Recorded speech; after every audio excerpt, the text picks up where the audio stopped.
இன்னைக்கு நம்ம எதை பற்றி பார்க்க போகிறோம்னா, லாஸ்ட்டாக ஒரு பேஷண்ட் ஒருத்தங்க கேட்டிருந்தாங்க என்கிட்ட ஒரு டவுட்டு.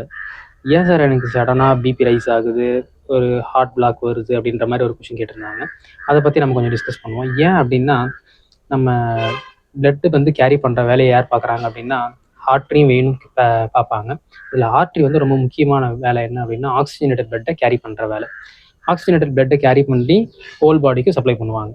இப்போது அத்திரோஸ்க்ளிரோசிஸ் அப்படின்ற ஒரு டெர்மினாலஜி பற்றி பார்ப்போம். அத்திரோஸ்க்ளிரோசிஸ் அப்படின்னா என்ன அப்படின்னா, அந்த கேரி பண்ணுற ஆர்ட்ரியில் ஏதாவது ஒரு ஃபேட்டோ, கொலஸ்ட்ராலோ, இல்லை கால்சியமோ, இல்லை அதர் எனி சப்ஸ்டன்சஸ் அங்கே போய் டெபாசிட் ஆயிடுச்சு அப்படின்னா அது பிளாக் ஆகும்.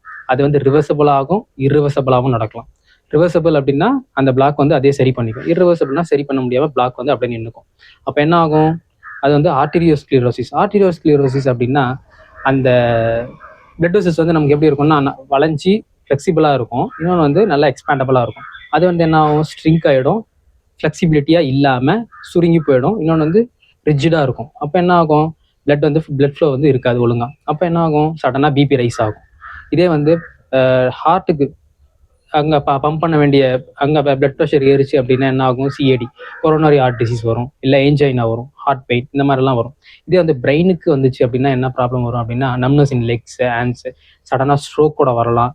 இல்லை அப்படின்னா பிளட் விஷன் இருக்கும், ஸ்பீச் வந்து ஒழுங்கான ஸ்பீச் இருக்காது. இந்த மாதிரி முக்கியமான ஒரு காசேட்டிவ் ஃபேக்டராக என்ன அப்படின்னு நம்ம சொல்லலாம்னு பார்த்தீங்கன்னா, ஹெல்த்தி டயட்டாக இல்லாமல், அதாவது அன்வான்ட் ஃபுட்டெல்லாம் நம்ம கொஞ்சம் கன்சியூம் பண்ணுறோம் அப்படின்னா, இன்னொன்று ஸ்மோக்கிங்கு, ஆல்கஹாலிசம், ஒபிசிட்டி, டயபெட்டிஸ், இதெல்லாம் க்ரானிக்காக இருக்குது அப்படின்னாலும் இந்த மாதிரி காமனாக ஒரு ப்ராப்ளம் வரும்.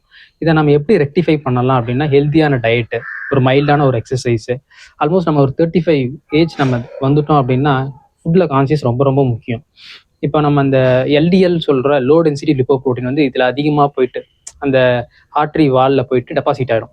ஆர்ட்ரி வாட்டில் டெபாசிட் ஆகிடுறப்ப என்ன ஆகும் அப்படின்னா பிளாக் ஆகும்.